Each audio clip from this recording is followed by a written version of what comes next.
What's up, jobbers, and welcome to the latest edition of the Jobber Knocker podcast. As always, his Nestlemania alongside for the ride is a man that does not believe in Joe Hendry, JC.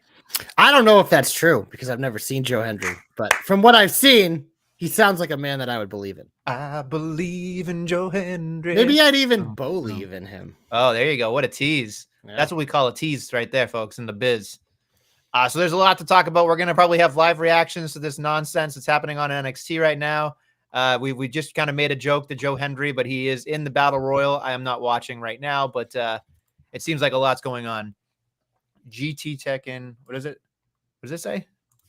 GT checking in. What does that mean? Grammar troll. Okay. Christened the Wyatt 6. Yes, we'll talk about the Wyatt 6. We've got to talk about Clash of the Castle. We've got a lot to talk about here. JC is exhausted, as we all know, because he's a world champion, folks. Yep, I popped champagne last night too. Not as much as they did, but yeah, I am because I literally woke up and worked again today. So we are gonna power through this one, baby. Because I just finished Raw about 20 minutes ago. I got some takes. I got some takes on SmackDown. I got some takes on AEW and Nestlemania. We're gonna head back over to Scotland to run through Clash of the Castle because I know we both have takes there. Yes, absolutely. Do you have the? I do. We kicked off the show. As hashtag JC knows, Scotland loves Cody Rhodes, man. And can you blame him? We all love Cody Rhodes. This was a good choice. Drew had to main event. So we got Cody and AJ kicking off. And look at, man, this match was great. Was it a little long? Probably. But for an I Quit match, which is the second dumbest stipulation in wrestling, probably second after the steel cage for sure. I thought it was solid. It was fun. They did a good job with it. These guys beat the shit out of each other. And Cody made AJ quit. So I'm curious the ramifications for that, but and still, baby. Yeah, look, so here's the other thing I wanted to ask about because it's really interesting to me is I was watching all these matches, with a fine tooth comb or with a fine eye, as they say. And I was thinking about this and the table spot, by the way, the fucking boomerang chair, the fucking AJ Styles into the chair. I just was like, only two people in the world can do that. And that's not a joke or making light of anything. Like there's only one of one when it comes to AJ Styles. That man can make a boomerang look fantastic. I loved the idea for the handcuffs. I thought that was a nice touch. Of course, Michelle whacking the shit out of him. Mama Rhodes came all that way to beat the shit out of him. Love Mama Rhodes, baby. The one thing I will say, and this is me, because we've talked about this before, JC, on the podcast plenty of times about what we think draws the most money, and it's uncomfortable things, right? I thought you were going to say moms, and I was like, well, that might draw your money, but well, I have an unhealthy obsession with that. That's my problem, not yours. Yeah, anyway, you already bought the new Nick Wayne's mom shirt. I did, and I'm gonna go wait in line and have her sign it, as well as other things that I have on me. Anyway, well, I believe in Joe Hendry. Anyway, so the one thing I wanted to ask was, for me, I think it would be interesting, and then this would have made Cody kind of Cody up, so to speak. Would have been, hey, push his mom back into the seat. Just gently, just a gentle shove, like catch the slap, push her back down. Don't put your hands on my mama and then fucking let's go. And then fucking, Cody up. I think that'd be interesting. I wouldn't say hit her in any way, but I think I wouldn't do it with AJ. I would save that for The Rock because The Rock and Mama Rhodes have more of a history. Because that's one of those things. Once you do it, you probably shouldn't do it again. Right. So I think it's a good idea, but I don't think you need it for this feud. Maybe you could have had him get in her face again or something, or But like, I think if you're going to do physical contact of some kind, it should be The Rock, because that is the biggest feud in wrestling, is The Rock and Mama Rhodes. Apparently Joe Hendry was already eliminated. Like first thing. I mean, he has to be. That's kind of what you do. If not, he's a distraction of the whole match. I don't know. But anyway, so I wanted to ask you this because the ending to Cody and AJ was very interesting to me. And I saw this up and I thought, this didn't even cross my mind, but you being a Cody guy and another guy that I'm going to explain in a second, they had very similar matches with very similar outcomes. And I wanted your opinion on this because there's not a right or wrong answer here. So as we know, AJ Styles handcuffed to the rope. Cody Rhodes hulks up and fucking decides to put the steel steps, looks like he's going to behead him. I quit, coward way out. Totally fine. It was being compared to Edge or Cope versus Christian with the bed of nails to the nutsack thing because it was oddly similar. Obviously, one was kind of gruesome and one was very gruesome. I'm curious your thoughts on it because, there is an AEW standpoint. There is a WWE standpoint. There is we don't do blood and guts on one. We do blood and guts on the other. I'm curious what you think. So that's the biggest crux of an I Quit match is, unless if you're someone who does like really good submissions, how do you end the match believably where the person would quit? They'd have to be put in some sort of fear for their life or their nutsack. Because as a man, you don't want to lose those because that would kind of defeat the purpose of a lot of things and not feel good. So it's just, that's where you kind of got to do it. So yeah, the similarity is definitely there, but I think it's just because that's the stipulation. As like I said, if you don't have like a lethal submission, like it has to be something like, oh, Cody's going to literally probably kill him with a steel steps, or Christian's going to have his nutsack spiked into oblivion and he's not going to be able to pleasure Nick Wayne's mom anymore. So, yeah, I mean, look, I didn't even think of that parallel, but I think it's more of just like that match type. And again, not my favorite match type, but there's been a few of them that work, just like there's a few steel cage matches that I like too, because when the people are involved in that good and the story's that good, you can make it work. But it's still not something I like to see that often. But yeah, I think that's just kind of why that is how it is, because it's just that's that type of match. So I wanted to draw a parallel that was basically saying that the steel stairs are some things that are used constantly in a match. So being afraid of taking a hit to the steel head, just getting hit by a steel step essentially is very common in wrestling. So to be fearful of that, they were saying that's kind of a shitty way out. Versus being hit with a fucking board with nails in the nutsack is clearly a fucking, scare for your life scenario. So I'm curious what you think. I will say this, though. A lot of the times when we see spots involving steel steps, it writes people off TV with significant injuries. And in this particular situation, AJ's pinned in a corner and Cody's holding it above his head, meaning he's going to be going right for AJ's head, which could, like, in kayfabe terms, end his career. So I think that's the context you kind of need. Because, yeah, we've seen the spots outside where someone, like, surprisingly gets, like, the Cena freaking stare throws, like, with the memes we see. But it just, like, in a situation like that, it was set up where you have to make a decision. And especially with the grueling match they had, the damage they've taken, and it's one of those things, like, if you're put in that situation, Nestlemania, if this is real life and those are real steel steps, not aluminum or whatever the fuck it is, aluminium, I might quit too, because I like my head. I'd like it to work for the rest of my life. So, I could have a rest of my life. Okay. That's fine. Just curious. Yeah. Right, that's how I take it. And also, obviously, we had the nonsense after the match, but I mean, is what it is. But next up, we have the surprise of the night, Nestlemania, Isla and Alba. After getting squashed on Raw or SmackDown, whatever it was, they pull the upset. The hometown girls win the tag titles. I thought this was a pleasant surprise because I kind of thought about it. Like, after we did predictions, I'm like, you know what? There's no chance I think Drew or Piper win. Are they really going to let them go 0 for 3? I'm like, maybe they do it, but I'm like, man, the one thing that I worry about here is, think about this, Nestlemania. Since Jade and Bianca have won those tag titles, they have been defended on every PLE since WrestleMania. That's because of Jade and Bianca. They're on the Saudi show, they're in France, and they were on this show. They're like the only title besides Cody that has been defended on every show. So I'm like, that's why I was a little hesitant, and why I'm like, they probably want to keep this going, because this feels as prestigious as they've ever been, arguably. So that's my worry without them. But that being said, you know how we feel about Isla and Alba on this program. And I am very high on them. I think they're awesome. And I hope they get this opportunity. I hope they get a chance to run with it, because they are really good. I would think that they need to let them go for at least a little bit. I mean, Jade and Bianca can do whatever the hell they want. They're still they can climb ladders for the next month. You know, yeah, they're primetime players no matter what. I don't think that rematch it matters. at SummerSlam. If Yeah, you want, exactly. You know, it's to me, it makes no sense to just make it a quick one and done like it was a moment. I mean, they're clearly a good tag team. They want to stay a tag team. We know that Jade and Bianca are not going to be a tag team probably past WrestleMania this year anyway. So, I mean, not that the Voodoo bitches are going to keep it that long, but I wish they would because they're fantastic and they're just amazing. And so I don't know. I do agree with you though, that the sentiment is there that we are nervous about the TV time, but on Raw, we have a lot more to work with. I'm hoping. But we'll see. We'll see. We'll see. Yeah, but anyway, it was a nice surprise. I liked it. It was a good pop, especially knowing what was coming the rest of the night. So next up, we do not have anyone local in this one. We have Sami versus Chad Gable, and sadly, Sami Zayn retained, meaning that Chad Gable is not a singles champion, and that Sami Zayn likely won't be in Money in the Bank in his hometown. So I get it, but I don't get it at the same time. You know what I mean? Like I look at it as we talked about it last week. If this is not going to happen now, it may never happen.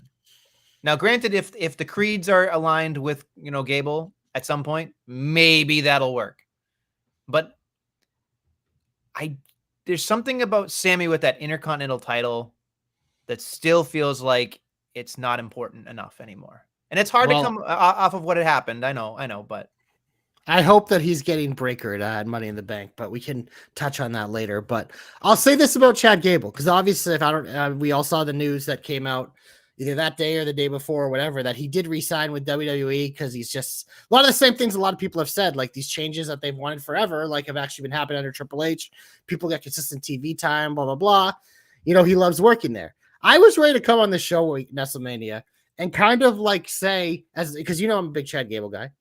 But like after losing this, it's like, if they're not going to take the chance on him now, why wouldn't you maybe be a guy that does take a chance on yourself and go somewhere else and see if you can do it and then come back? But obviously he resigns, so that's a moot point. But that's not an argument I make for a lot of people. We kind of discussed it a little bit last week with people, but it was something that I was considering. But then obviously I saw he resigned, so I'm like, okay, so. It's kind of like parallel to Drew in a way, because he obviously re-signed and he's been challenging for the title, but he keeps coming up short. And now they're doing a storyline with him that we'll get into later. But I'm just interested with this because obviously Gable's a good enough character where I think he can be on TV all the time. And he probably is happy with that because I think most people are. But yeah, no, there is part of me that was pretty disappointed by him not getting it because like you said, last week we discussed like, we don't know if this is ever going to come around again, but I guess in wrestling, you can never say never, but it is weird. And I guess we'll get into Monday when we get to that, but I am curious your take on that as well.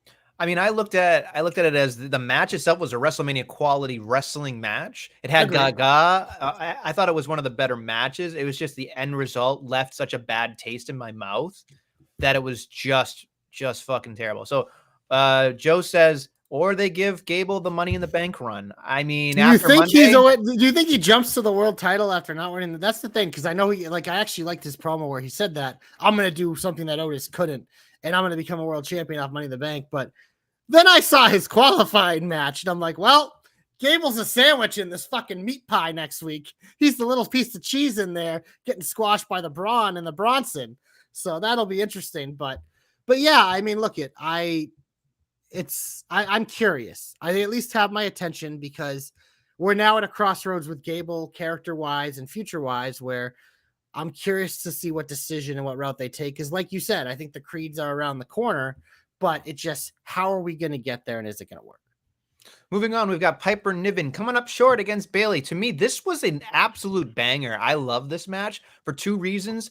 It solidified that what we already knew, but we kind of forget because Bayley's kind of been lost in the shuffle here. She puts on great matches. She's a great general, great leader. She did a lot of great stuff for Piper in there. And then Piper needed this match to be out of where she was into a real consideration for the future. And so I felt I felt really good coming out of this match. I wasn't even part of it, but I felt good for both of them.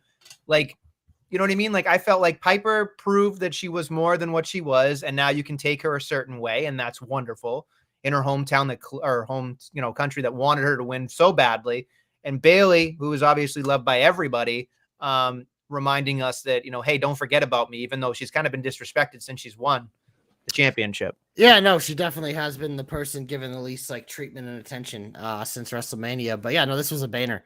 I would even say, I mean, I was thinking about this because the Cody AJ was probably my favorite match, but the fact that it was like a quit match drops it down a little bit.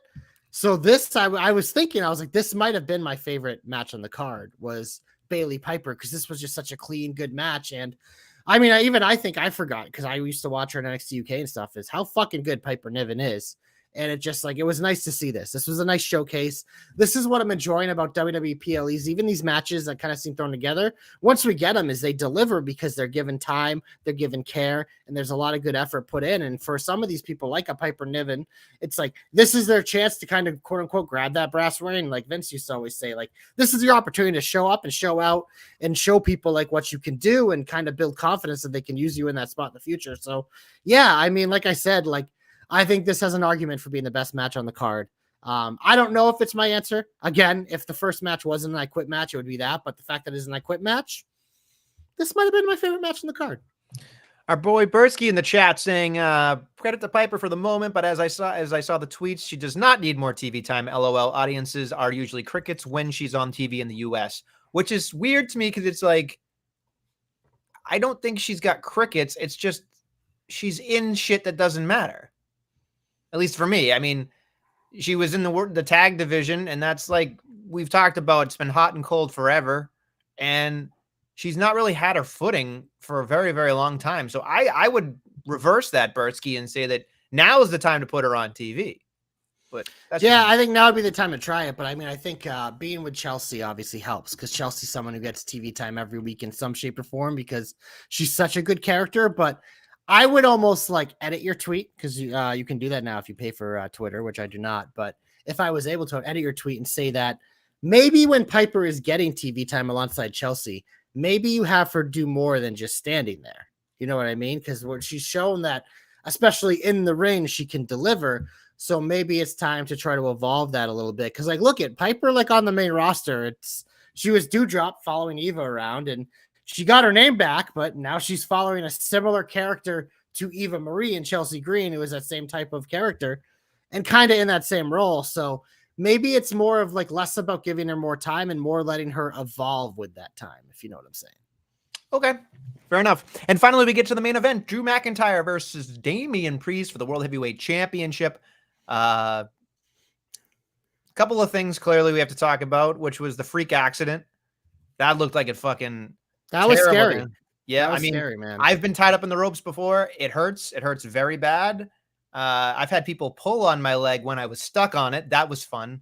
And luckily I escaped. So kudos to him for powering through and working or making us believe he was actually hurt. So that's on another level there. I'm never going to say Damian Priest can have a stinker once the bell rings. It's just the accoutrement that comes with it before and after that I'm kind of feeling like he's not world championship material. Our boy Danny Grimwood obviously does not like him at all. He very much dislikes Damian Priest. Yes. Thinks he's probably the worst world heavyweight champion to date. But then, of course, we get to the big old finish.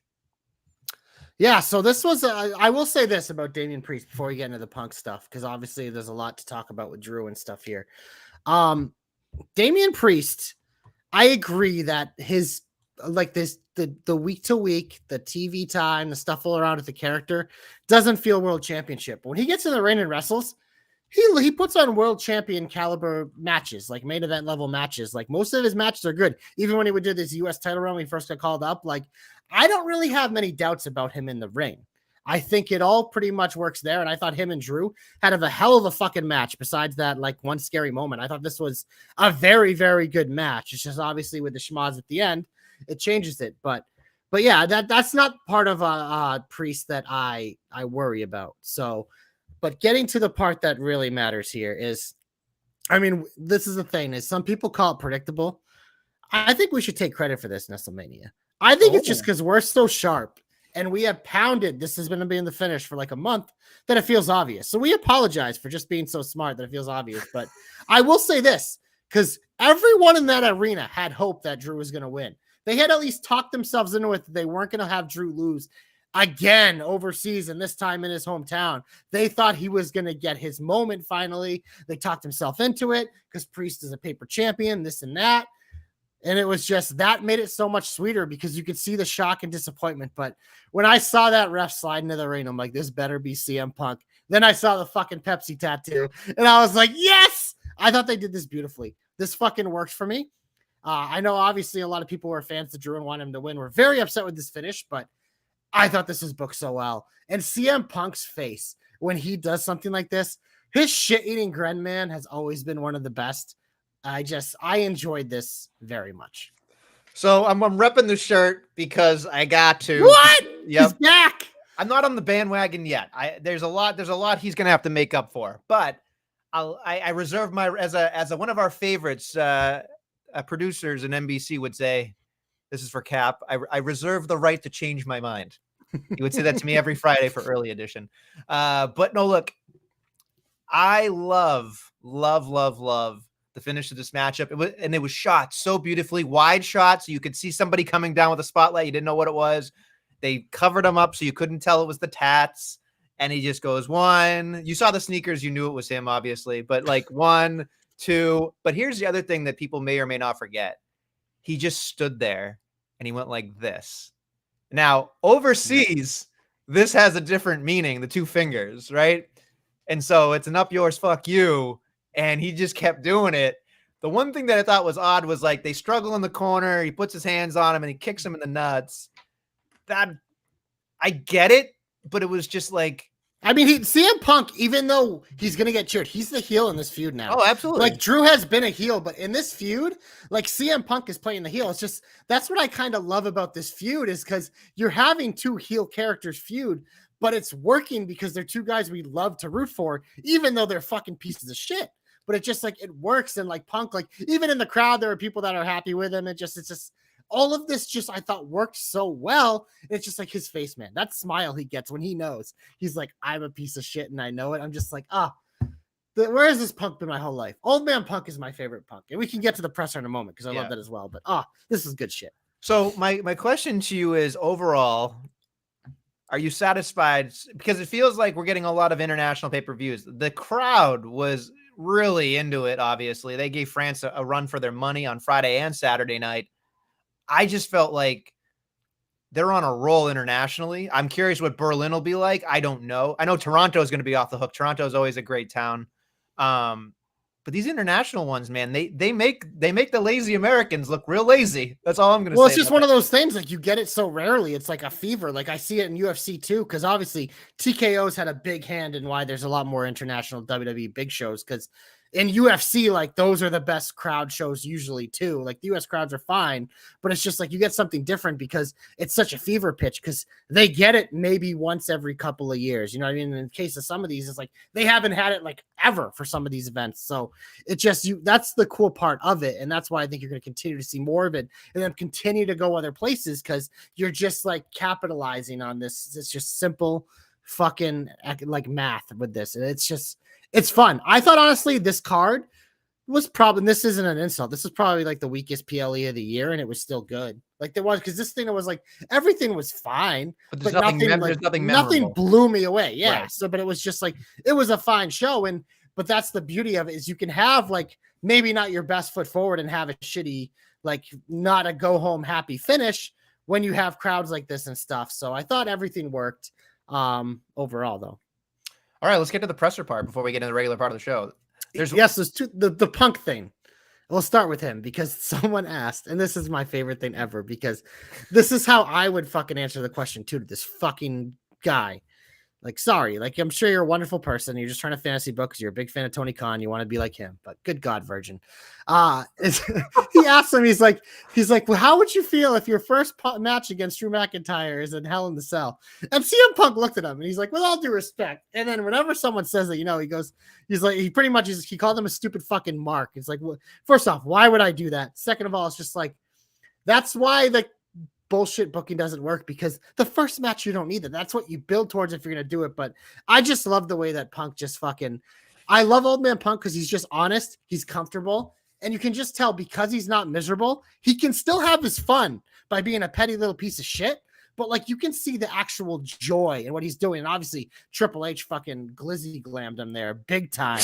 Glizzy glammed him. Wow. Yeah, I mean he did hard, and I think part of it was on purpose too. Oh yeah, storyline wise, Drew can use it as we saw on Monday, but I think there's a lot of truth to it too. It's just because it's right, because Punk talks about like all these things in WWE changed because, and he had something to do with it. And it's like I think that's true, but I also think Triple H is right where it's like Punk has also grown as a human too. Like we've seen that like WWE and Punk have just aged nicely, and it's just made it such a perfect like reunion. And God, that's just the presser though. CM Punk's pressers always must see. He's eating the fucking donuts. Like it just always have food at that man's presser, please. The one thing I want to say, and this is not necessarily a shot at AEW, but it was something that Triple H said, and I was just like, I want to clip this off and play it. I was hoping you saw this because it was the one thing that made me fucking like go, this is why people need to watch wrestling a certain way. You watch wrestling however you want. We know my brother loves AEW because he just wants to tune in and watch good wrestling. I get it. But Triple H said, I don't think I'm going to get the exact quote, so verbatim, probably not. But this is what he said. He said something along the lines of, you do storylines so you don't have to do the stupid shit all the time and get injured. He said, wrestling, you're going to get injured, sure. But storylines help us so that we can have longer matches, longer feuds, longer longevity for our people. And that's an important part to keep people at their best. Don't just go out there and do a fucking 450 walnut credenza off the top rope to fucking nobody catching you. You know what I mean?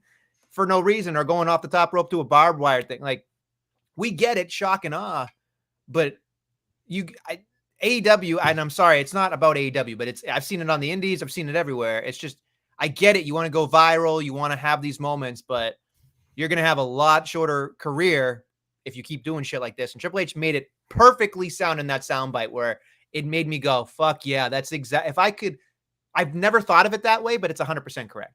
Oh no, I was hoping you saw this too, because there were so many parts to it. It was just because obviously he was referencing the Priest injury as well, being like, look at this is why we do storylines, because we don't want to put our stars at risk. But he's like, they're still going to do chances like this because they want to do it, especially in these bigger matches. And I think that's the spots to do them. But it's like, we want our storylines and like our work leading up to carry it, so we don't have to rely on that, which that is so important. Because you look at, like, we use AEW as an example, but you're right. Indie shows, all these other shows, it's like they try to do that to grab the attention, but it's like you'll be doing better for yourself, like in terms of actual health and like people staying interested in you if you focus more on the story. And then if you have a payoff match and you want to do some crazy fucking move, have at it. That's the time to do it. Like kind of like an exclamation point. But it's like the exclamation point doesn't mean anything if there isn't words before it. And that's what the story is. Okay. We should probably get into the regular part of the show. We're already half an hour in, so. Yeah, we probably should. Nestlemania, always in the shine. And where do we want to start this week? Well, I'm going to start on Monday Night Raw. And I am going to start Nestlemania with, we got some meat. We got some hard-hitting meat between Braun Breaker and Sheamus. But I'll say this. When Sami Zayn came out, I was like, oh, God, please be someone interesting. And when Braun Breaker's shitty music hit, I was so happy. I was like, yes! Yes! Give Braun the IC title. Fuck this Sami Zayn reign. And then when Sheamus's music hit, I was like, meat slapping. And of course, we got the tease of it. Ludwig, the best looking man in wrestling, came out and broke it up. But then we had the fucking highlight of the night. Ricochet's gone, so people got to step up their game. When I saw Ludwig start to run and I saw Braun start to run, I was like, oh my God, Braun's going to fucking kill this man. And that collision, Nestlemania, Ludwig took that like a fucking champ. That guy deserves a fucking raise. That was fucking awesome. My thought exactly. I was like, it was beautifully shot. You saw the above shot of them going at the same time. It looked like a fucking cartoon. It was wonderful. And then the big kaboom of the week with the spear. But my thought was, if you watch after he speared him, the crowd started going, hoo, hoo, hoo. And I just thought, all I kept thinking was, you went out of your way to make this guy impressive. You went out of your way to make this guy a fucking badass. You made him a fucking heel. And I'm just thinking to myself, how can you boo this guy? He's getting mixed because even when he's getting booed, there's people barking. Like, it's one of those things. Like, it's smart to present him as a heel because people like our boy Dom are just gonna want to hate him because they're gonna look at him and they're gonna assume regular meathead. But the more you see of this guy and how impressive he is, he is going to be so fucking over in Nestlemania. This guy is going to be so fucking over within a year. He is just those barking. That's just like, he's just too fucking good. He's going to be so over. I can't, there's no way that you can continue to present him as a bad guy because we've talked about this before. This is just the logic. Best healers are the ones that believe they're right, even if they're not, right? So he's actually in the right a lot of the times. Like, I wasn't in King of the Ring and not giving me chances, da-da-da-da-da. But if he keeps fucking tackling people like that, it's like, this is what you dreamt for Goldberg. Like, it really is. Like, Goldberg couldn't lace his boots. No, I know that, but I'm saying, like, we know that Braun Breaker can have a 20-minute match. So he's already exponentially better than Goldberg. It just depends on how good he wants to and how long he wants to stick around. He's going to be better than Goldberg. There's no doubt about it in my mind. All he has to do is make sure he doesn't slip off the top rope doing a Hurricanrana. The ropes were cursed, as we were told by many people. Not according to Shayna, but we'll talk about that later. Yeah. But anyway, Braun Breaker is a special guy, and I hope that they don't make him a babyface anytime soon. But Jesus Christ, man, like, it's fucking fun to watch Braun Breaker. I don't like the presentation, but once that bell rings, holy shit.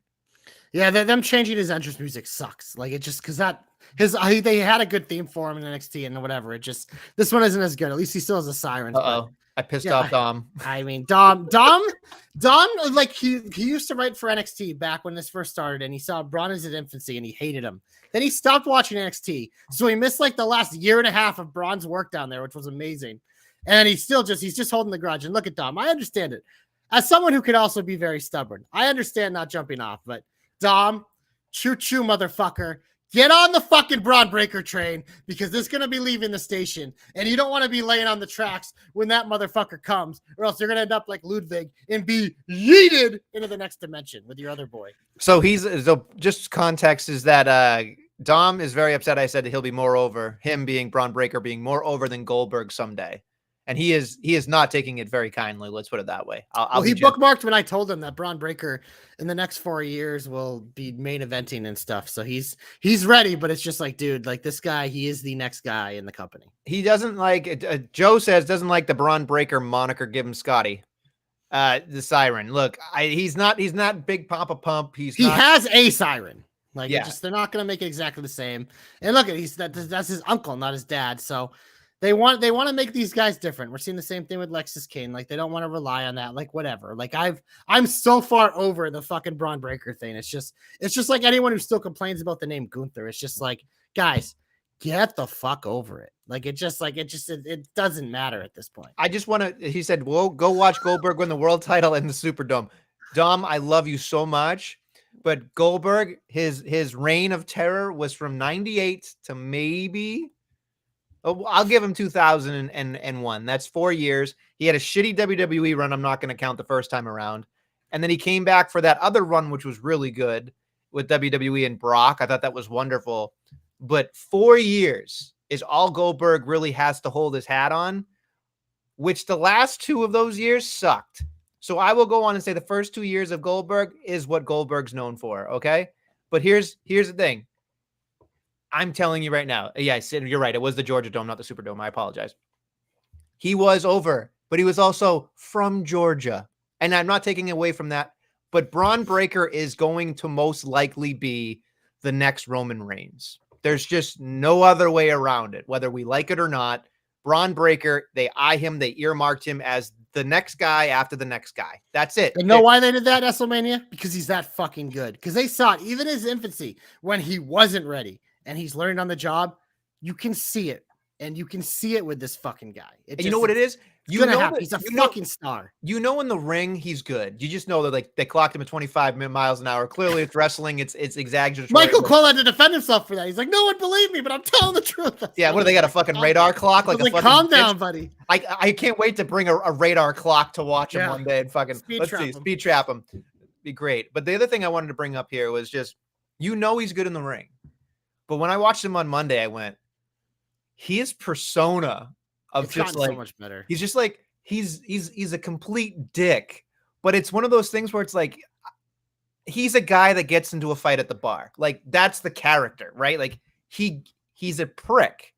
And he's like, you talking to me? next time you talk to me, make sure you acknowledge that I'm in the fucking ring, man. It's like, here we go. Like, that's all it is. I think Bert has a good point too, because you look at, if you're Bane and Cora Jade, that's a big confidence booster. And ever since then, this man has been going to the tippy top. So yeah, he ain't wrong there. Well, she's banging some nobody now, so we'll see what happens. I mean, that guy probably has a ton of charisma now randomly just because of that. Like, well, we'll see.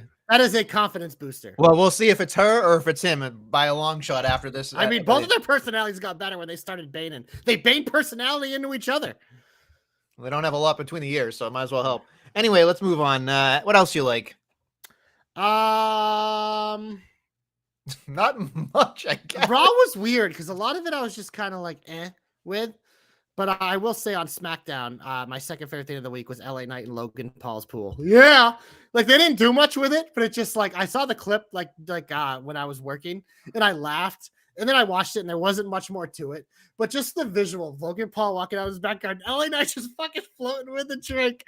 I was fucking dying. I was like, this feud is so perfect because they're not doing a lot. They're giving you little nibbles every week, little things here. Just but like when we get closer to ramping it up, man, dude, this is so good. This is what we wanted, and every week it's delivering. I mean, we're probably getting it at Money in the Bank, and I would probably venture a guess that LA Knight's finally going to take it. But here's the thing: this is something that crossed my mind when I watched the pool thing. I went, it is not out of the realm of possibility for Logan Paul to lose at Money in the Bank and win Money in the Bank. Man, if he won in Canada, those boos would be ridiculous. Yeah. I don't think so. I kind of had him earmarked for that this year. I think that was something I mentioned last year because I think it's time where, especially with split titles now, like I could buy him as a world champion going into a big event, just marketing wise, and he's clearly ready with this run. But I don't know if they do it now. But I am curious because we think it's going to be Money in the Bank, but I could see this going like this is like them dragging this to SummerSlam. And I think that's why they're only giving us little nibbles every week. I hope you're right. That is in Cleveland. So yeah, I mean, Logan's definitely going to be on the card. Yeah, he has to be. I mean, he's going to be a fucking tentpole event there for sure. But yeah, I agree. There's not a lot to go that was very exciting this week. I thought clearly, Scotland made it a fucking destination and a lot of fun, but a lot of it other was just kind of, I'm going to be in Money in the Bank. No, I'm going to be in Money in the Bank and da da da da da da. We get it. I will say the only note I have on SmackDown is I don't know if you caught this because you skip entrances like a fucking loser, but they added Samantha Irvin's voiceover. I saw that because to Chelsea Green's entrance. Perfect. Yeah, I saw it. Chelsea Green. I saw it. Iconic. Nope, that's another theme. Iconic. Anyway, anything else you want to get heaty? I just want to mention this because I know it'll piss you off, but I enjoyed Carlito beating the future of Lucha Libre at Dragon Lee. Dude, I gotta say something about this. It has nothing to do with the future of fucking nutsacks, but I'm talking about Carlito. He makes shit just work. He's like so funny. The backstage segment where he was like, probably talking to Liv, huh? And like, shut up, not cool. And he was like, it's cool. He's like, it's cool. And then the way, like, so again, there are people who sell really well and like you take them seriously, and there's some people who just go like, wee, fuck it, I'm a tree, right? Carlito took a fucking Hurricanrana, and the way he took the Hurricanrana to the outside was just like a dolphin being like, he gives zero fucks. That's why I love him. I if you gave me a list of like people I could hang out with, I'm like Carlito might be at the top of the list because I think he's fucking hilarious. He's a walking fucking meme. And it's just like you watch him, it's like you said, like in the ring, he doesn't give a fuck. Like he'll sell, but then at the same time, he's just like, fuck this. I ain't doing this. You know how fucking old I am? I'm a veteran. I'm fucking gassed to the gills. My name's fucking Carlito. I spit apples for a living. Like I ain't fucking doing that. Just like everything about him. And like you said, like I'm glad you brought up that backstage thing because it was just like the week before when he like mentioned like, oh yeah. Yeah. Like, it's just a little shit he does. He adds a little bit of his own flavor into everything. It makes it good. He's making the Judgment Day last longer than they should. For 100%. Sure. For 100%. Sure. He's not Sami Zayn bloodline, but he's like, discount Wish. He's the Cialis for the Judgment Day. Yes, he is. He really is. Rock hard Carlito. Let's get heaty, okay? Get him off my TV. here's something that I think is very stupid. If in fact it's over, I'm going to be very upset. If Gable and the Academy's breakup is in fact over, I thought the way that they did it on Monday night was dog shit. I thought the push was not enough. They keep fucking doing this thing. Then they go backstage where everybody leaves and says, I'm leaving early. And, we're done. And he's like, you're not done. You're fired. Blah, blah, blah, blah, blah, blah. And of course, Gable stayed. And then, of course, in a car wreck later at the end of the night. He got shot in the fucking head. Yeah, took him out back, right? But Art Anderson in the building, Dom. Confirmed. Oh, stop. To Gable's head. But no, it bothered me beyond repair in my head because I kept thinking to myself, that's it? Like, we were looking for Otis to destroy him, and it was just like real forceful shove, and then they left. It was just, and I know they got a reaction, and that's fine, but like, especially after what transpired in the main event or after the main event, it just feels like he's either written off TV or completely different, and it's just, I feel like they're not doing Otis and the rest of the Academy a service by not really giving us a quality ending, in my opinion. I thought it was a C+ effort that has been A+ all along. And I think when we talk about this, we're going to remember and look fondly upon this entire thing. But it's like we talk about all the time. If you don't have a good finish, you don't have a good end, it fucks up everything else. Yeah, because it feels like it is kind of the end. Because obviously next week, Gable has the Money in the Bank qualifying, and we saw him get murdered at the end of the show, like we will reference. But yeah, no, it definitely was underwhelming. I was excited how it started. Gable demands a match, and whenever you do that, you're getting some sort of Braun. So he got Braun Strowman, and so he got fucking roared all over the place, which is great. But it was like he threw Maxine's crutch out of the ring, he knocked over Tozawa, and Otis just shoved him, and that was kind of it. And I would have left it at that for the night. I thought that the backstage thing was overkill and kind of weakened it. I would have maybe done something with that next week, but yeah, I don't know. It was a little underwhelming. Well, they had to, because if you notice what was in the locker, Rambling Rabbit was above Gable's head. Oh yeah, I don't. So that's why that's why the detective. That's what you're for. Yeah. You made it sound like I'm useless unless it's for this. That's exactly what the tone of your voice just had right there. I mean, am I wrong? Listen, I would just like you to know this, and you're gonna probably cackle with your JC cackle, your Santa belly laugh that you normally do.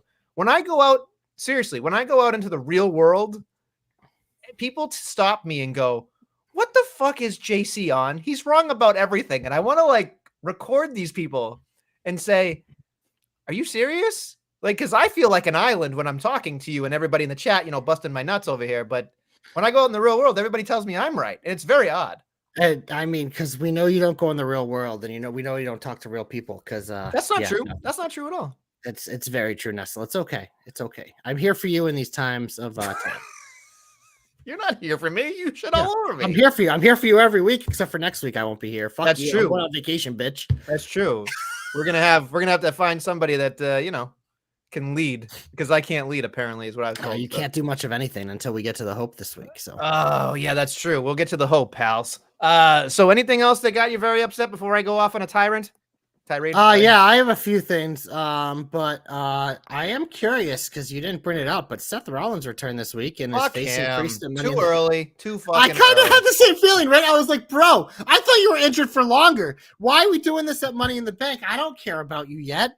Like, if you would have came back for SummerSlam, I would have cared. But it's fucking. You've been gone like 2 months. I was fine without you. So, yeah, I mean, I guess we're going to shit on Seth Rollins again. Back to your scheduled program. Sorry, Danny. Look, he looked cool. He looked cool. I liked his outfit. But all I kept thinking about was, here's the thing. What I think bothered me about the entire thing was, you didn't give me a chance to miss you. So, fuck you. That's it. I agree. That is. I was sitting there going, fucking 2 months. I got so soft. To miss you. So soft when he came out. I was just like, I thought he was going to say something cool and then be used for something, or nope, right into a title match. And I went, great, he's losing, because that's all he's good for. And here's my thought. You bring him back just to lose, to make Damian Priest look good so he can get fed to Gunther. Fine. But why? Why now? Jesus fucking Christ. Sorry. He's talented beyond anybody that I've ever seen in my life. But give me a fucking chance. Give me a fucking chance to miss you. Just give me a chance. Because you know what? Go away, Seth. Go away. You came back too soon. This is go away heat is what it is. No, I know everybody loves him. They want to sing his song. But Jesus Christ. Fucking A. Like, God, golly, man. It is what it is. It is what it is. Anything else? I mean, I got an AEW rant, but if you have more WWE, you should probably do that first. All right, let's get hot and heavy here real quick. Here we go. Shifting gears. We're moving on to SmackDown. I'll just go in order. We have a Waller effect with DIY where they're planting more seeds for Theory as a babyface.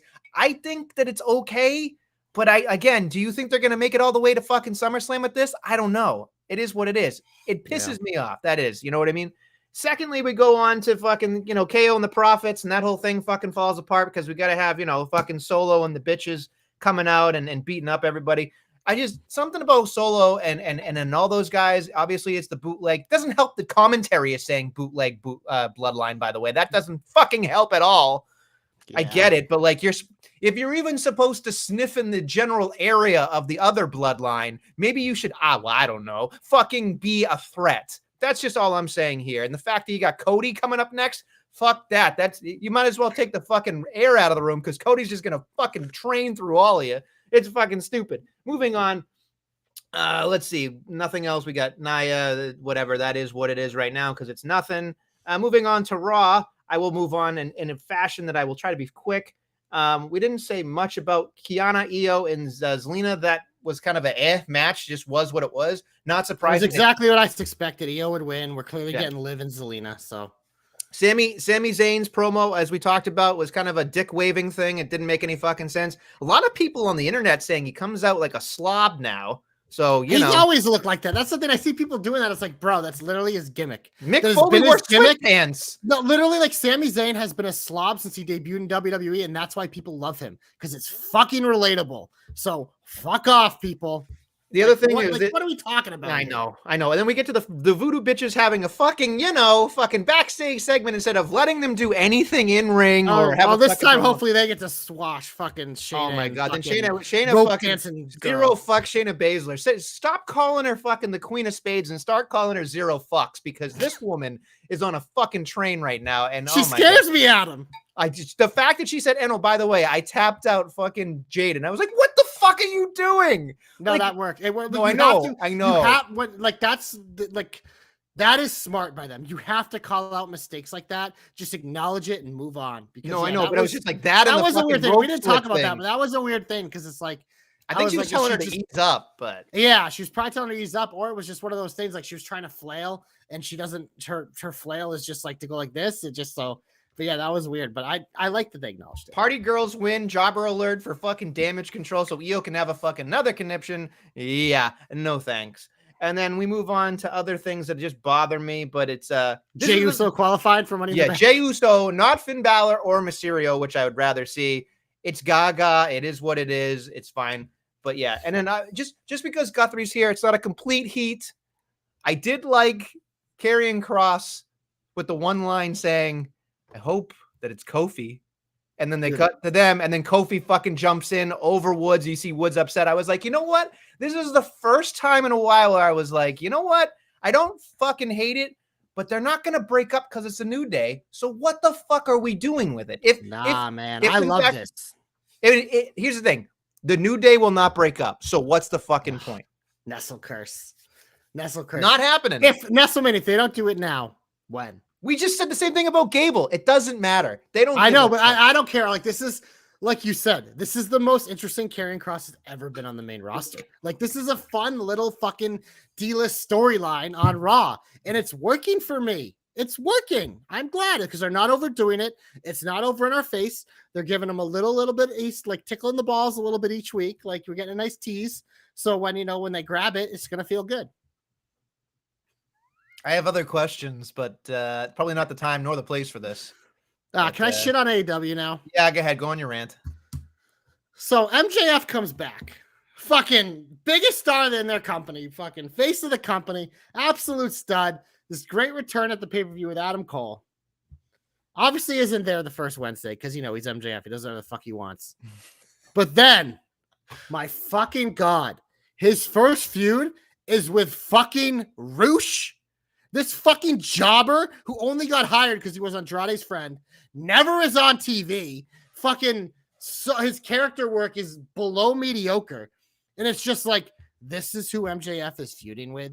This is what we're doing with the hottest star in your company. When you fucking need something to lift up your shows, you're giving me MJF versus fucking Roosh?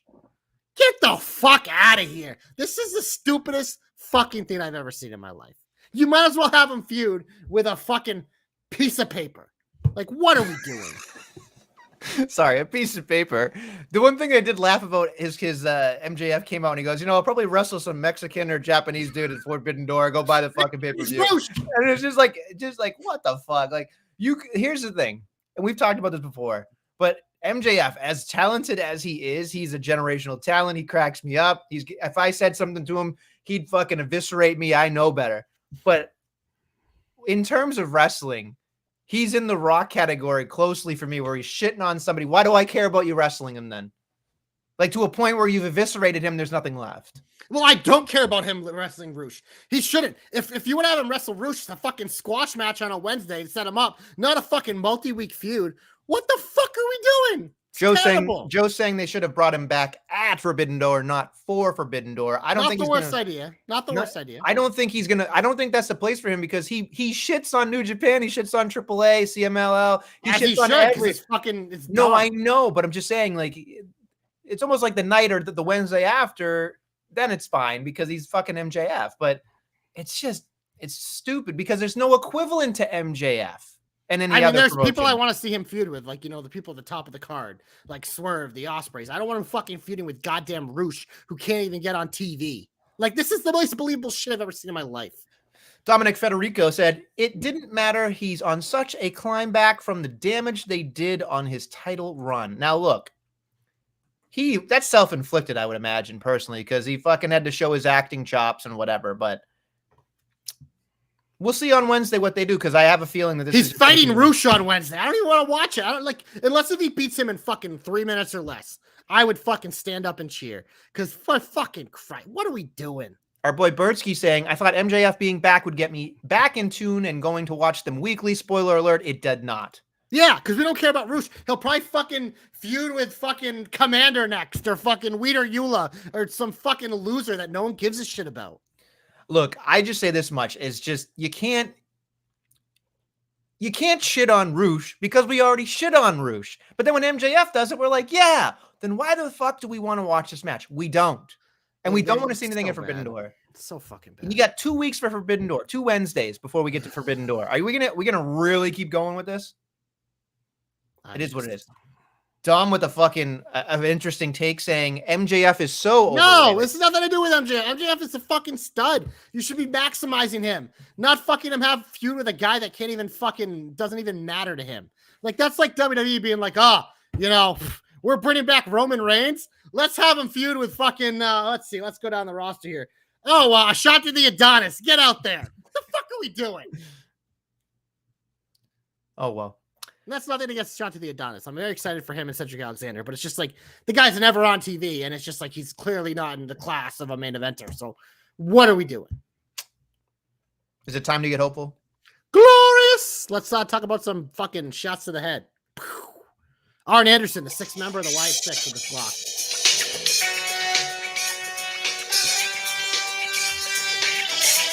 Yeah, the Lola Vice little hip shake from JC. Yeah. All right. I think you're gonna probably pop your hip up, but it's okay. Wednesday, Doc will take care. She's on the whatever the next pay-per-view poster is, Heat Wave, and I was like, woo! So there you go. I did the fucking song and the dance and the jiggle, shimmy, shimmy, shake. There we go. So listen, the Wyatt 6. You've been waiting to talk about this. I've been waiting to talk about this. There is a lot to unpack here. We're just gonna talk about it here because it's a lot of fun. There are 5 of them. I don't know if there is going to be a 6th. So that was my first question. Can I ask a question? Where? Everyone's calling it the Wyatt 6, and there's only 5 people. Is that because Bray is supposed to be like the 6th member, or are we waiting for a 6th member like Alexa Bliss? I mean, I would hope Alexa Bliss would be the 6th member because she's the only one that I could believe, no pun intended, as a credible anything at this point. But it seems like Howdy is the fucking leader of this entire thing, which if he takes the mask off, I think I'm done. That was my thought. Like, leave the mask on. I'm kind of the opposite. I fucking hate the mask. It looks like I thought it was cool. It looks like a shitty cartoon. All the other masks are cool, like the bird mask. All those masks are cool, like Joe Gacy's mask. Yeah. I thought all those were cool. And then I'm looking at fucking Uncle Howdy. I'm like, first of all, his name's fucking Howdy. Second of all, has that mask. He looks like a goofy fuck. I can't take him seriously. It was weird. It was like a Jack Sparrow-ish kind of feeling when he came out. It was very odd. But then you see the buck tooth like thing, and you're just like in the stupid smile, and you're like, okay. But I am excited about it for sure. I'm trying to temper my expectations here because Please do. I don't want you to like cry in this program. No. When it fails. I will say this much is that there's a lot to unpack here. There's 5 of them. I thought Nikki Cross coming out with the ring-looking lady kind of mummy thing was very cool, and then pointed, and then they went backstage, and then you saw fucking 2 dudes, you know, fucking hanging out there, and the part to me was Gorilla being in disarray and destroyed, and all these bodies everywhere. It was dead awesome. Bodies. But here's the thing. This is the part that I love. They went out of their way to do that Drew thing just to prove that they didn't shoot this ahead of time. They fucking turned this around in an hour, maybe 2. And it was like, that's incredible to me. Like, that's fucking incredible. What if the Drew thing was also pre-taped? I don't know if that could have been pre-taped. Maybe. TV, you never know. Maybe they did, but I don't know. It was fascinating. They also could have done this at like 2:00 in the afternoon and cleaned it all up. So that's true. That's very true. But to get all the talent there early and in uniform like Gable, but he's a company guy, so I just thought it was wonderful. And then it was so cool to see, you know, they had the fucking mallet from the Bludgeon Brothers. They had so many things that were like callbacks with the rabbit thing. Our boy Bertsky saying here, the back of Rowan's mask having a skull for Harper Brody. That was pretty nice touch. That was cool. I like that Howdy had the Hurt glove on, but it said Bray instead of Hurt. I thought that was a nice little touch. There's a lot of things going on here. But then, of course, you know, you get them all together and they come out and it's this huge fucking thing. Gable clearly gets fucking trampled on, which I thought was a nice little touch. It's just clear as day, a bullet hole in his fucking skull with blood smattered all over the wall. I'm like, they fucking pop, pop, pop. Bursky saying, how are they going to write Chad off back to life after he got fucking shot in the head? He's in a fucking triple threat there. You know what? You know, we can't rule out the fact that he asked them to do it when he saw that he had to wrestle Braun and Bronson next week at the same time. Like, guys, just end it. End it. I'm good. There's so much that was fun about it. And I think it's the one thing I am nervous about is never give any of these people championships. Never. None of them need championships. Maybe if Alexa Bliss is attached, fine. But everybody else, never fucking come close. The other thing that I would say, warn for this entire thing, folks, is if you look at everything that they're doing, if they take their mask off, to me, it's done. I think that's the thing. If they take their masks off, it's done. So my next question for you is, do you think they've learned from their mistakes of Retribution? I think so. Okay.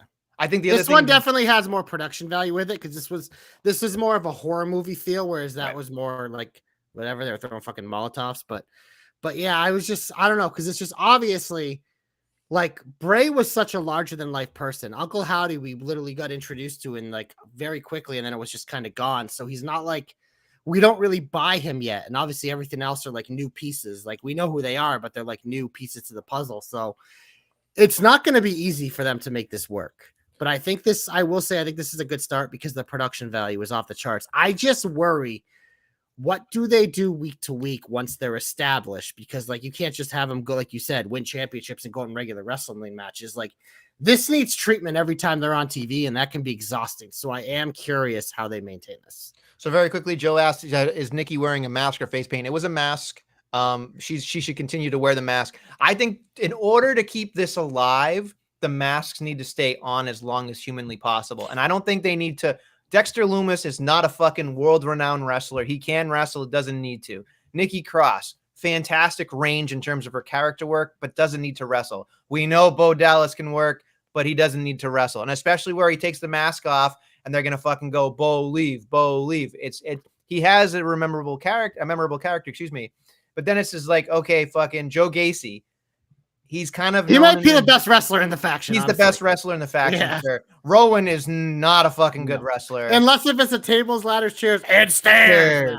Right, exactly. But I just think to myself, we have so much wrestling on the show. there's no point in having them wrestle. There's absolutely no point in having them wrestle. I would look at it as they don't need to be every single week there. They can be in promos backstage. They can be doing other things. But all they can be to me, if I was booking this, right, I wouldn't have them wrestle for like 6 months, maybe even a year. All they are a tool, a weapon to get something across. Because the thing that I love about this is you fucking cross the wrong person, right? It's like, see, like watching these 5 and or 6 people be interjected into something they're like fed. I love that idea, but having them wrestle, once they start wrestling, I'm out. Like I believe very much that if you want to keep this alive sparingly, oh God, I turned the wrong corner. Judgment Day, turn the wrong corner. Here's all these fucking spooky people. They all run. That's what it is. You can do the Undertaker shit without having the Undertaker wrestle. That's it. That's exactly what. And again, I think it's going to be more realistic this time around. And if you look back at other horror movies that are more realistic, that still have the masks and random shit, it's just people fucking stalking people and killing people. That's fine. Kill some people off if you have to, or write them off TV or whatever. They slaughtered half the roster at every. Well, here's the thing. They were also killing Gunther, for God's sake. No, they did not. They're all dead. There's nobody besides Gable was actually identified. So that's it. That's it. There's nobody else that they fucking got. So I'm just saying, this is not, to me, this is not necessarily wrestling. This is 100% Gaga.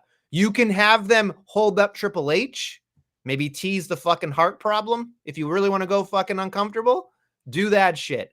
But do not. No, Carmelo Hayes was not identified. Knock it off. People say it's Carmelo Hayes or no, it's not. And one of them looked like Gunther. No, H. knock it off. Knock it. You guys are all confirmed fucking dead. You guys are all fucking out of your goddamn mind. Joe, I love you, but you are 100% wrong. He's on SmackDown for a fucking reason. Stop it. We saw CM Punk's a Raw superstar on SmackDown this week. It doesn't matter. The brand split is fake. All I'm saying is it's not going to fucking happen. Please don't have them wrestle. Just have them be a thing. That's it. They're going to be wrestling next week, aren't they? No, they're not. There's no way. Listen, you blow your load. My only concern is, how do people get retribution on them? Are they just going to fucking do hit things every week and they never get comeuppance? No, but you can get lame. No, but you can have ways where it's a fight, or you can have things, but you don't need to be fucking. This is the part that's going to drive me nuts. You have this amazing presentation.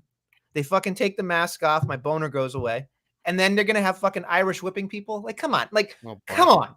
Like, you're going to have Rowan look like a fucking mutilated mutant rabbit and then take his fucking thing off and be like, okay, ding, ding, let's fucking put a headlock on. Like, come on, get the fuck out of here.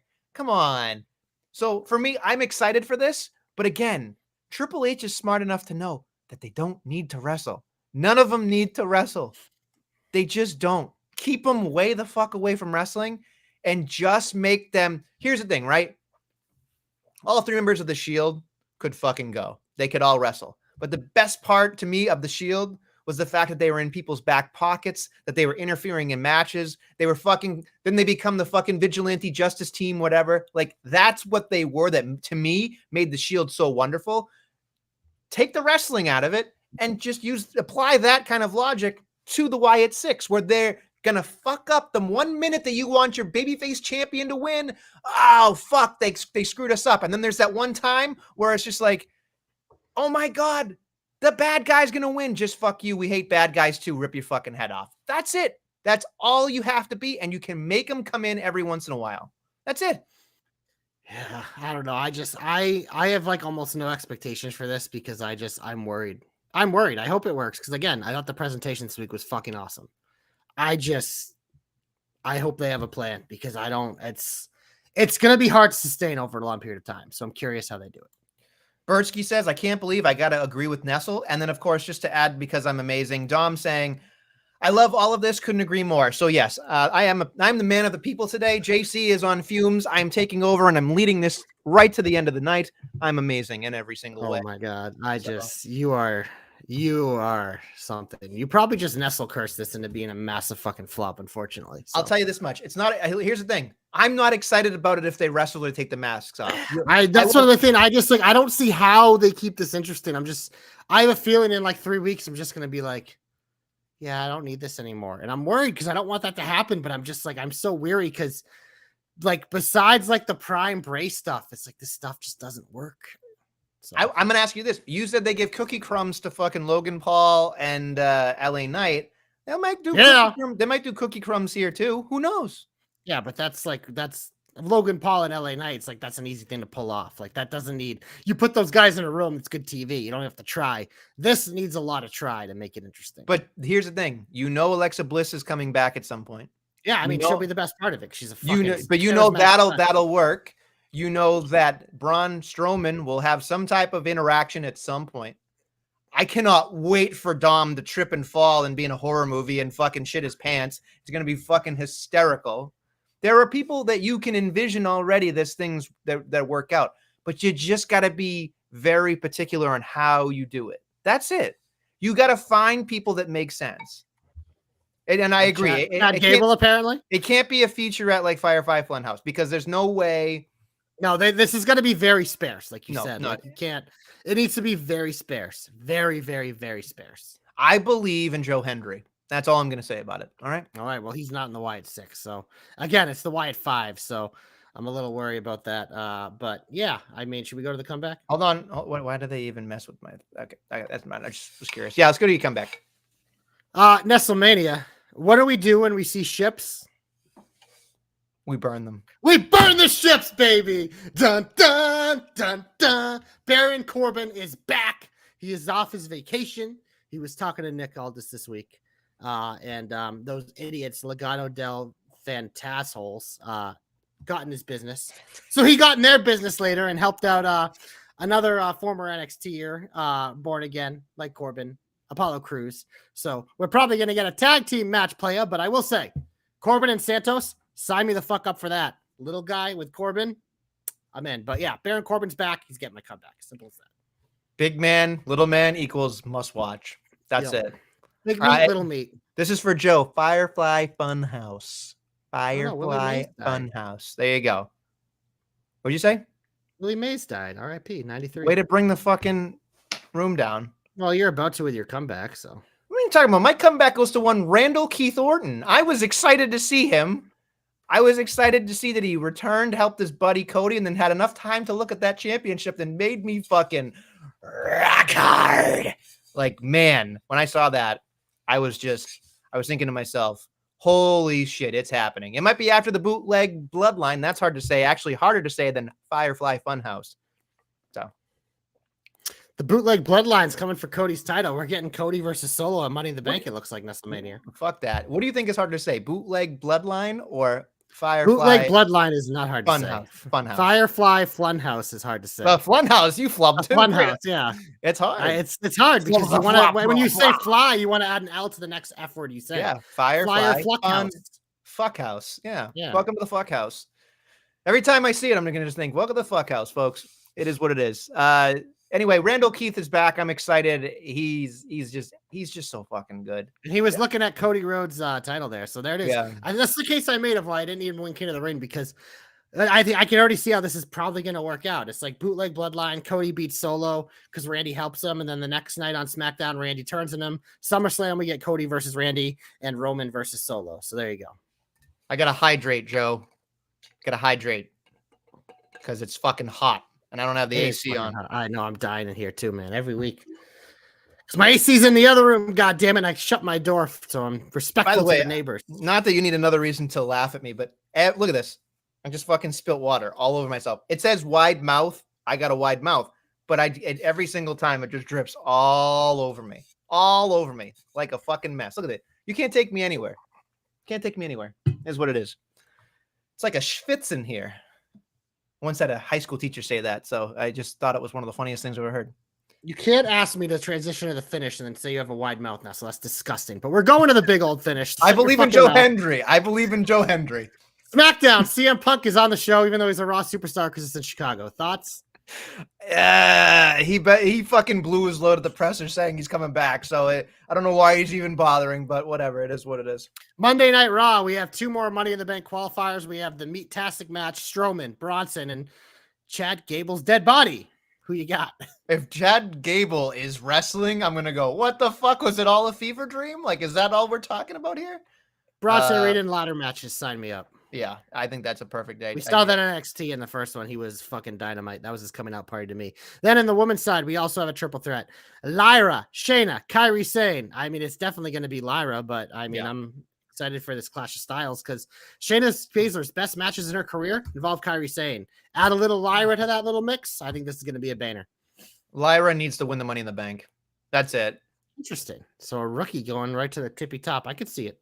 Yeah, I think her Tiffy would be good Money in the Bank winners. They went out of their way on commentary this week to say the women's percentage of winning, they've cashed in at 100% rate. And I went, doesn't matter. Whoever's winning next is fucking losing. That's it. All right. So who are you giving it to then? Lyra. She's going to fucking cash in and lose. Yeah, she ain't losing. They're not doing that. She's working out too well. They can't fuck her up. Man, you'd be surprised. They can't do that to her. Do you have AEW? Because I literally, when they saw MJF Roosh, I turned it off. I was just so fucking mad. I didn't even watch the weekend shows this week. I just didn't have time, first of all. But even if I did have time, which I didn't want to watch it. Listen, Bertsky, you caught my tweet earlier about this is mostly how porn starts. It's true though. Nestle's watched a lot of film. So listen, you're going to tell me someone's walking in on somebody or doing something and, hey, give me back my shirt doesn't scream that. Come on. It is what it is. That's how a lot of porn starts, folks. It is what it is. That's all I'm saying. Speaking of people just walked in with a sausage pizza. I thought that's how it all started. There's a pool boy. There's a pizza. And of course, everybody's favorite, getting stuck in the dryer. So just saying. Wow. We've been over that on this program. Anyway, I've got your banger of a card for Wednesday. We're ready, JC? Yep. All right, here we go. You want to start from top to bottom? Yep, give it to me. Whew, here we go. All right, the AEW Tag Team Championships in an eliminator match. Excuse me, because show me an eliminator match where somebody's fucking won an eliminator match. Joe, please tell me it fucking exists. I doubt it. It is what it is. The Young Bucks taking on the fucking Acclaimed. I assume the Acclaimed are going to win. They're going to be the first one. They're going to be the first one. Should be the match. They're the only tag team in AEW that fucking matters besides the Young Bucks because they don't care about tag teams right now and Dax is dead. White Six got him too. Did you see what they did to his back? No. They bludgeon brothered his back. His fucking thing's protruding. It's gross. No, he's hardcore. Anyway, we also have a Timeless Tony Storm and Mina. I'm not even going to bother because I will butcher it. Who? Mina, the lady. Mina Smith, my former coworker? No, Mina, the Japanese girl who loves Mariah May. They're having a contract signing. Oh, I know who you're talking about. Yeah, Mina Shirakawa. I know how to say her name. Bitch. I'm not up to snuff. That's where Joe's. Anyway, there's going to be a contract signing, and on the same program, folks, might I add, a face-to-face between Swerve and Will Ospreay. Because they don't know how to book go-home shows. Because this isn't a go-home. This next week. Oh, well, they don't know how to book shows. So. Well, that's fair. But I should have just said that. You should have just stayed, period. It is what it is, but it is what it is. Okay. Then we have, as you talked about earlier, MJF versus Roosh, commercial-free kicking off the show. Great. Let's put him. Much easier for me to fast forward because I won't miss any commercials. Here we go. The best. This is called JC. I am not exaggerating. I wish I could show you this right now. This is amazing to me, right? Fucking. It's actually in bold. It says All-Star 8-man tag. You ready for this? You ready for this? If Mark Briscoe's in, I'm gonna scream. All-Star. Here we go. Mark Briscoe. You fucking kidding me? Kyle O'Reilly. Oh my God. Orange Cassidy and Dante Martin taking on the fucking ridiculous, stupid team of Kyle Fletcher, Roderick Strong, Takeshita, and Zack Sabre Jr. This should be the drizzling shits 8-man tag. What the fuck? All-Star? You fucking kidding me? None of these men are stars with the exception of Orange Cassidy. Orange Cassidy versus Kyle Fletcher. I'll watch that. Everyone else, fucking open up the trash can and throw him in. Good fucking God. What are we doing here? All-Star. And you start with, I knew you were going to fucking say Mark Briscoe. He's always in these matches. And he's like, he did the Winter champion. Go over there. Stay there. I don't want to watch you wrestle. You're so fucking mid. I'm sorry. But that's an all-star 8-man tag. It's not. It's a fucking poop star. And finally, this might actually be pretty good, but that's not the main event. No, the main event is the Owen Hart Foundation Men's Tournament Qualifier quarterfinals. Excuse me, because we're starting the quarterfinals. Claudio Castagnoli taking on Pac. Oh, the internet's really gonna jerk over at least 2 mid talents going at it. This would be good opening 205 live, but yeah, main event, get the fuck out of my face. I mean, I don't know what else. Maybe Swerve and I'm exaggerating that it's probably the main event, but I would assume maybe Swerve. The internet is probably so fucking horny for their match. They're probably, dream match, greatest thing ever. These guys are so good. Oh, fuck off. None of this. Gonna be mad at me because I know he loves Pac. I love the king of the cruiserweights too. But what was that name? King of the cruiserweights. Claudio. Good God, like it just. Pac is the main event, says the Joe Stopper. So. Oh God, oh that'll be good. I won't have to watch. I'll just turn it off. I'm telling you right now, I watched show suck. I watched Dynamite in 20 minutes. 20 minutes. Fucking terrible. Like, what are we doing? I don't know. Oh my God. I honestly, I could probably watch. This is how I know it's bad. I start watching AEW Dynamite on Wednesdays at 9:30. And it's done. It's done before Joe puts out his 10:05 review. If he does it on Wednesdays, so most of the time he does it on Saturdays. But when he used to do it, I'd be done before Joe's review. That's how I know it sucks. I feel so bad for Joe, and I know he defends it, but it's like, Joe, you're doing God's work, man. Sitting through this fucking shit pile every week and putting out great articles. Because when I say shit pile, I want to emphasize that this fucking show is a goddamn shit pile. Like, what is that card? I feel like we do this every week. It's just like Tony, reaches his finger in his ass, pulls it out, slaps it on a piece of paper, and says, here you go. Here's my card for the week. Be a better opponent for MJF than fucking Roosh still. Good fucking God. Oh, this is brutal.